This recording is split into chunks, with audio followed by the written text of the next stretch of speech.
Actualité locale du Var. Les Alcooliques Anonymes France vous présentent un résumé en images du congrès de leur 64e anniversaire qui se déroule au Palais Neptune de Toulon les 9 et 10 novembre 2024.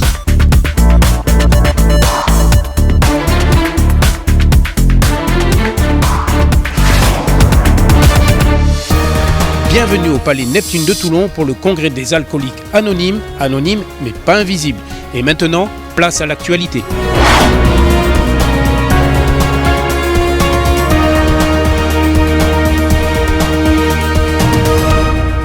Madame la Présidente, vous êtes descendue de Paris tout spécialement pour ce congrès ici au Palais Neptune de Toulon. Pourquoi ? Je suis venue à Toulon depuis Paris pour le congrès national, c'est le 64e congrès et il est à Toulon parce que chaque année on change de ville pour ce congrès, que Toulon est une très belle ville avec un magnifique palais des congrès Neptune et donc on est venu ici pour partager sur les alcooliques anonymes.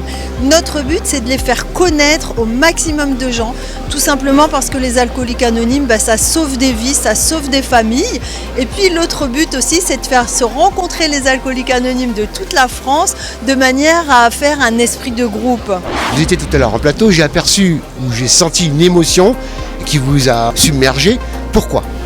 J'ai beaucoup d'émotions avec les alcooliques anonymes parce que tout simplement, la première fois où j'en ai entendu, ça m'a énormément touché leur témoignage et je reste très touchée et j'ai conscience du fait qu'en militant aux alcooliques anonymes, on sauve des vies. C'est pas juste aider des gens à être en meilleure santé, c'est sauver des vies, redonner la joie de vivre, redonner le bonheur à des personnes qui sont alcooliques et à leur famille, à leur entourage et à toute la société finalement. Karine Lagier, vous avez une intervention ici au congrès des alcooliques anonymes France. Comment ça a commencé cette histoire ? C'est une longue histoire à vrai dire. Alors moi ça fait 31 ans que je suis dans l'administration pénitentiaire et ça a commencé quand j'étais chef d'établissement. Mon premier commandement c'était Besançon, il y a plus d'une quinzaine d'années maintenant. Et j'ai rencontré par le médecin de prévention, le médecin qui s'occupe des personnels et on a fait rentrer le premier groupe en prison. Et partout où je suis passée, la prison du Mans, la prison de Poitiers, plus récemment, ou encore les Baumettes que je dirige depuis juin 2022, j'ai fait rentrer les alcooliques anonymes. Pour travailler au contact des personnes détenues, mais des soignants aussi, on ne prend pas la place, pour mettre en place des groupes.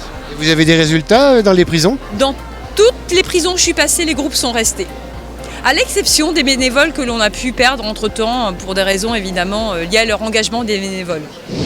Bonjour Aurélie, vous êtes psychologue. Pourquoi votre visite aujourd'hui et quel a été votre rôle ? Alors, mon rôle ici aujourd'hui a été de présenter le travail que je menais en matière de prévention des risques routiers. Et la justice a fait appel à vous. Pourquoi ? Alors la justice, elle a fait appel à moi parce qu'elle a souhaité me faire rencontrer les alcooliques anonymes de façon à ce que je puisse, dans mon travail de psychologue sécurité routière, aider les personnes qui sont dépendantes alcool à faire du lien avec les alcooliques anonymes.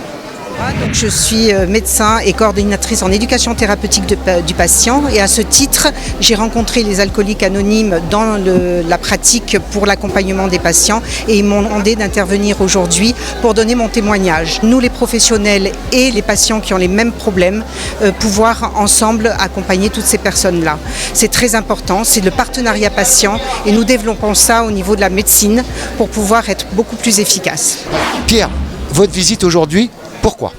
Je suis ici aujourd'hui parce que je suis médecin alcoologue et que j'apprécie depuis pas mal d'années, depuis 15 ans, 20 ans, les alcooliques anonymes pour aider les patients parce que le travail uniquement médical ne peut pas suffire. Parce qu'il y a une dimension spirituelle dans le soin et le médecin peut mettre le pied à l'étrier à cette dimension, mais après c'est plus le travail du médecin, c'est le travail de l'association des alcooliques anonymes. La question, c'est d'aider les gens à redonner envie de vivre.